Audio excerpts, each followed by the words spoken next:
નમસ્કાર ખેડૂત મિત્રો, હું Jitendra Barad modern coconut farming આપ સૌનું હાર્દિક સ્વાગત કરું છું. ખેડૂત મિત્રો, આજે આપણે નાળિયેરીની અંદર આંતરપાક તરીકે કયા કયા પાક લઈ શકીએ એના વિશે વાત કરશું. પણ એમાંનો એક પાક છે કોકો વિશે આપણે માહિતી લેશું. આપણે અત્યારે છે કેરળની અંદર, જે નાળિયેરીનું સૌથી વધારે ઉત્પાદન કરતા રાજ્યોમાંનું એક છે. અને અહીંયા તમે જોયું કે નાળિયેરીનો જે વચ્ચેનો ભાગ છે એમની અંદર કોકો વાવેલા છે. આ છોડ કોકોનો છે. 20-30 સેલ્સિયસ તાપમાન, ભેજવાળું થોડું તાપમાન હોય અને નાળિયેરીની વચ્ચેનો ગાળો હોય. આમની અંદર આવું તાપમાન આમને ફાવટ આવે છે. જમીન નિતાર શક્તિવાળી હોય તો એમની અંદર પણ ચાલે, અથવા તો કોઈ પણ પ્રકારની જમીન હોય તો પણ કોઈ પ્રોબ્લેમ આવતો નથી.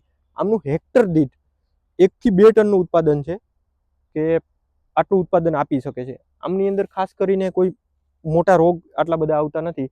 અને નોર્મલી તમે જે જીવાત ને બધું આવતું હોય, નીમ ઓઇલ અથવા તો નાળિયેરીની અંદર આપણે કોઈ દવાનો સ્પ્રે કરતા હોય તો એમની અંદર મોસ્ટ ઓફલી કવર થઈ જતું હોય છે. હવે આ જે કોકોના ફ્રૂટ છે, આમની અંદરથી એના કોકોના જે બીજ નીકળે, આ બીજ હેક્ટરે 1 થી 2 ટન જેવા નીકળે. અને આનો ઉપયોગ ચોકલેટની અંદર, કોકો બટરની અંદર, કોકો પાવડરની અંદર થાય છે.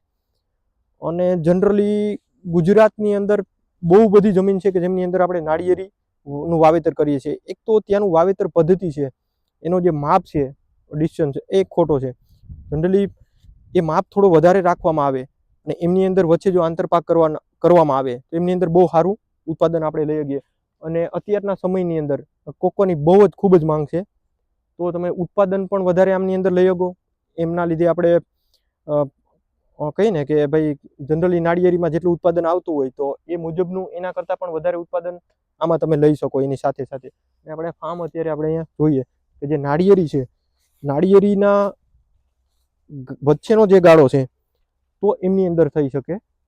અને આ તમે જોઈ શકો,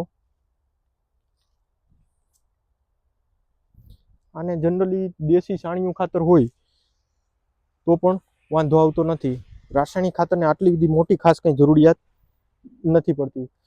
અને 2 થી 3 વર્ષની અંદર જો તમે રોપો છો, ટૂંકમાં રોપ વાવેતર કરો તો 2 થી 3 વર્ષની અંદર આમની અંદર તમારે ફ્લાવરિંગ અને ફ્રૂટ આવવાનું શરૂ થઈ જાય છે. એમની અંદર પણ ઘણી બધી અલગ અલગ વેરાયટીઓ છે. તો અત્યારે આ તમે જોઈ શકો, આ તમે આંતરપાક તરીકે આ પાકને લઈ શકો. આ જો એવું જરૂરી નથી કેરળની અંદર થાય તો ગુજરાતની અંદર થઈ જ શકે, કેમ કે અહીંયાનું જે તાપમાન છે, અહીંની જમીન, અહીંનું વાતાવરણ અને આપણું ડિફરન્ટ છે. પણ એમ છતાં જો ટ્રાયલ કરી શકીએ, માનો કે તમારે કોઈ 10 એકર જમીન છે તો એકાદા એકરની અંદર આપણે આ ટ્રાયલ કરીએ તો આમની અંદર આપણે ઉત્પાદન એક્સ્ટ્રા લઈ શકીએ. તો ખેડૂત મિત્રો, આવી જ નાળિયેરીને લગતી અવનવી માહિતી માટે અમારી યુટ્યુબ ચેનલ મોડર્ન કોકોનટ ફાર્મિંગને લાઇક, શેર અને સબસ્ક્રાઇબ કરો.